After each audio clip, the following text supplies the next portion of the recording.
நாங்க இங்க பாருங்க அம்புகளை மேல டொப்ல நிக்கிறோம். நான் தொட்டு காட்டுறேன் பாருங்க. இதுதான் அம்புகளை டாப் பாத்தீங்களோ.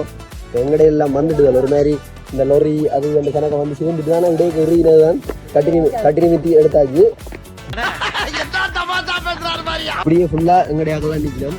அப்படியே கீழே கொஞ்சம் நிக்கணும். எல்லாம் பாருங்க. இங்க இது கோடி. இப்ப நாங்கள் அந்த மாட்டு டவரை பார்த்துட்டோம். இப்ப மாடுகளோட இப்ப இறங்குறோம். இந்த நக்கல் தானே வேணான்றது. நான் எங்க உங்களை நக்கல் பண்ணேன்? அது இழுத்து கொண்டு போகுது குற விழுவையில. பாப்பம் கட்ட வச்சு ஒரு மாதிரி போய் சேர்ந்துருவோம். இதெல்லாம் அந்த கப்புள்ஸா போற ஊஞ்சல் எங்களுக்கு எல்லாமே கொடுப்பேன் இல்லை. வேணுமெண்டா அவங்களுக்கு யாருக்கு வந்தா இந்த உடுப்பு எங்க அந்த உடுப்பு இந்த உடுப்பை போட்டுட்டு தான் அவங்களோட இருக்கணும். வேற வழி இல்லை. சரி எல்லாத்துக்கும் ஒரு காலம் பிறந்தானே. வயசும் போகுது, வாழ்க்கையும் போகுது.